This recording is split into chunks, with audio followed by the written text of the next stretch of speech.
Hi friends, ನಾನು ನಿಮ್ಮ Nishchitha. Welcome back to my channel. ಇವತ್ತಿನ ರೆಸಿಪಿ ಒಳಗೆ ಚಪಾತಿಗಂತೇಳಿ ಸೈಡ್ ಡಿಶ್ ಆಗಿ ಆಲೂ ಚಟ್ನಿ ಹೆಂಗೆ ಮಾಡೋದಂತ ಹೇಳಿ ತೋರ್ಸಾತೀನಿ. ನಾನು 2 ಚಾನಲ್ ಅದಾವು.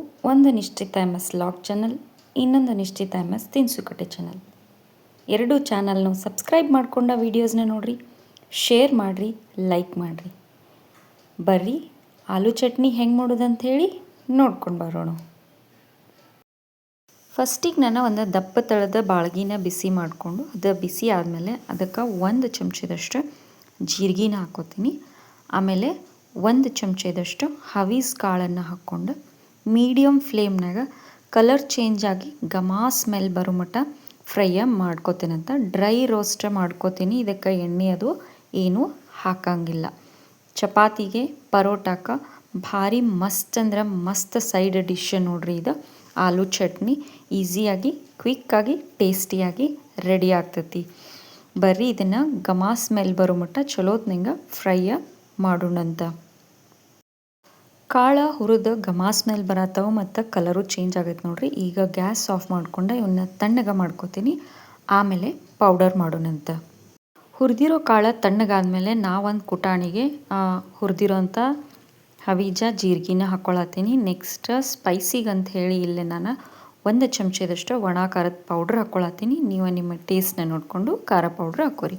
ನೆಕ್ಸ್ಟ್ ರುಚಿಗೆ ತಕ್ಕಷ್ಟು ಉಪ್ಪನ್ನು ಹಾಕ್ಕೊಂಡು ಇದನ್ನಿಷ್ಟು ನಾವೀಗ ಕುಟ್ಟೋಣಂತ. ಫೈನ್ ಪೌಡ್ರ್ ಆಗೋದೇನು ಬೇಡ, ತರಿಯಾಗಿ ಪೌಡ್ರ್ ಮಾಡ್ಕೊಳ್ಳೋಣಂತ.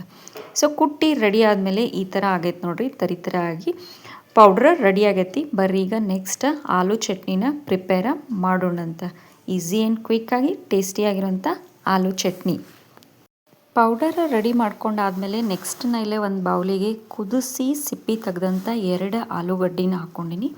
ಇವನ್ನ ಈಗ ನಾನು ಸ್ಮ್ಯಾಶ್ ಮಾಡ್ಕೋತೇನಂತ. ಫುಲ್ ಫೈನಾಗಿ ಪೇಸ್ಟ್ ಥರ ಸ್ಮ್ಯಾಶ್ ಮಾಡೋದು ಬೇಡ, ಸ್ವಲ್ಪ ಇದು ಪೀಸ್ ಥರ ಬರಬೇಕು ಆಲೂಗಡ್ಡೆ, ಅಂದ್ರನ ಟೇಸ್ಟ್ ಭಾರಿ ಮಸ್ತ್ ಬರ್ತೈತಿ. ಸೊ ಇದನ್ನಿಷ್ಟು ಸ್ಮ್ಯಾಶ್ ಮಾಡಿದ್ಮೇಲೆ ನೆಕ್ಸ್ಟ್ ಇಂಗ್ರೀಡಿಯೆಂಟ್ ಹಾಕ್ಕೊಳ್ಳೋಣಂತ. ಈಸಿ ಆ್ಯಂಡ್ ಕ್ವಿಕ್ಕಾಗಿ ಚಪಾತಿಗೆ ಸೈಡ್ ಡಿಶ್ ರೆಡಿಯಾಗಿ ಬಿಡ್ತೈತೆ ನೋಡ್ರಿ.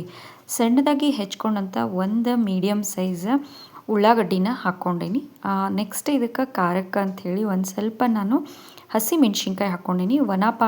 ಖಾರ ಪೌಡ್ರು ಹಾಕ್ಕೊಂಡಿರ್ತೈತಲ್ಲ, ಸೊ ನೋಡಿ ಹಾಕೋರಿ. ಬೇಕಿದ್ರೆ ಹಸಿ ಮೆಣ್ಸಿನ್ಕಾಯಿನ ಸ್ಕಿಪ್ ಮಾಡಿರಿ. ಇದಾದಮೇಲೆ ಸಣ್ಣದಾಗಿ ಹೆಚ್ಕೊಂಡಂಥ ಕೊತ್ತಂಬರಿನ ಹಾಕ್ಕೊಂಡೀನಿ. ನೆಕ್ಸ್ಟು ನಾವು ಹುರಿದು ಪೌಡ್ರ್ ಮಾಡಿ ಇಟ್ಕೊಂಡಂಥ ಪೌಡ್ರ್ ಏನಿತ್ತಲ್ಲ ಅದನ್ನು ಹಾಕ್ಕೊಳ್ಳೋಣಂತ. ಈಗ ನಿಮಗೆ ಬೇಕಿದ್ರೆ ಸಾಲ್ಟ್ ಟೇಸ್ಟು ಇನ್ನೊಂದು ಸ್ವಲ್ಪ ಬೇಕನ್ಸಿದ್ರೆ ಹಾಕೋರಿ, ಇಲ್ಲ ಲಾಸ್ಟಿಗೆ ಟೇಸ್ಟ್ ಮಾಡಿ ಹಾಕೋರಿ. ನೆಕ್ಸ್ಟ್ ನಾನು ಇದಕ್ಕೆ ಹುಣಸೆ ಹಣ್ಣಿಂದ ರಸ ಹಾಕ್ತೀನಿ. ಸಣ್ಣ ಅಡಿಕೆ ಬೆಟ್ಟದಷ್ಟು ಹುಣಸೆಹಣ್ಣು ರಸ ಮಾಡಿ ಇಟ್ಕೊಂಡಿದ್ದೆ, ಅದನ್ನು ಹಾಕ್ಕೊಳತ್ತೀನಿ. ನೆಕ್ಸ್ಟ್ ಒಂದು ಅರ್ಧ ಕಪ್ನಷ್ಟು ನೀರನ್ನು ಹಾಕ್ಕೊಂಡು ಚಲೋತ್ನಂಗೆ ನಾವು ಮಿಕ್ಸ್ ಮಾಡ್ಕೊಂಡ್ವಿ ಅಂದರೆ ಚಪಾತಿಗೆ ಪರೋಟಕ್ಕೆ ಸೈಡ್ ಡಿಶ್ ಆಲೂಗಡ್ಡೆ ಚಟ್ನಿ ಈಸಿ ಆ್ಯಂಡ್ ಕ್ವಿಕ್ಕಾಗಿ ಅಷ್ಟು ಟೇಸ್ಟಿಯಾಗಿ ರೆಡಿಯಾಗಿ ಬಿಡ್ತೈತಿ ನೋಡ್ರಿ. ಸೊ ಫೈನಲಿ ಇದ್ರದ್ದು ಕನ್ಸಿಸ್ಟೆನ್ಸಿ ಯಾವ ಥರ ಇರಬೇಕು ಅನ್ನೋದನ್ನು ನಾನು ತೋರಿಸ್ತೀನಿ ನಿಮಗೆ. ಹಾರ್ಡ್ಲಿ 1 ಕಪ್ನಷ್ಟು ನೀರು ಮತ್ತು ಹುಣಸೆ ಹಣ್ಣಿನ ರಸ ಸೇರಿಸಿದ್ರೆ 1.5 ಕಪ್ನಷ್ಟು ನಾನು ಇದಕ್ಕೆ ನೀರನ್ನು ಹಾಕೀನಿ. ಸೊ ನೋಡಿರಿ, ಈ ಕನ್ಸಿಸ್ಟೆನ್ಸಿಗೆ ಇರಬೇಕಿದು. ಸ್ವಲ್ಪ ಈ ಥರ ನೀರಿತ್ತಂದ್ರೆ ಚಟ್ನಿ ಟೇಸ್ಟಾಗಿ ಬರ್ತೈತಿ. ಬರ್ರಿ ಒಂದು ಸರ್ವಿಂಗ್ ಬೌಲಿಗೆ ಸರ್ವ್ ಮಾಡ್ಕೊಳ್ಳೋಣಂತ. ಸೊ ಫ್ರೆಂಡ್ಸ್, ಚಪಾತಿಗೆ ಪರೋಟಕ್ಕೆ ಸೈಡ್ ಡಿಶ್ ಆಗಿ ಆಲೂಗಡ್ಡೆ ಚಟ್ನಿ ರೆಡಿ ಆಗೈತಿ ನೋಡ್ರಿ. ನೀವು ಮನೆ ಒಳಗೆ ಮಾಡಿರಿ. ಟೇಸ್ಟ್ ಹೆಂಗಿತ್ತು ಅಂತೇಳಿ ನನಗೆ ಕಮೆಂಟ್ ಸೆಕ್ಷನ್ನಾಗ ತಿಳಿಸ್ರಿ. ನಾನು 2 ಚಾನಲ್ನು ಸಬ್ಸ್ಕ್ರೈಬ್ ಮಾಡ್ಕೊಂಡ ವೀಡಿಯೋಸ್ನ ನೋಡಿರಿ, ಶೇರ್ ಮಾಡಿರಿ, ಲೈಕ್ ಮಾಡಿರಿ. ನೀವು ನನ್ನ ವಿಡಿಯೋನ ಲೈಕ್ ಮಾಡೋದ್ರಿಂದ ನನ್ನ ವೀಡಿಯೋಸ ಭಾಳಷ್ಟು ಜನರ ಮಟ್ಟ ರೀಚ್ ಆಗ್ತಾವೆ ನೋಡ್ರಿ. ನನಗೆ ಸಪೋರ್ಟ್ ಮಾಡಿರಿ. Thank you.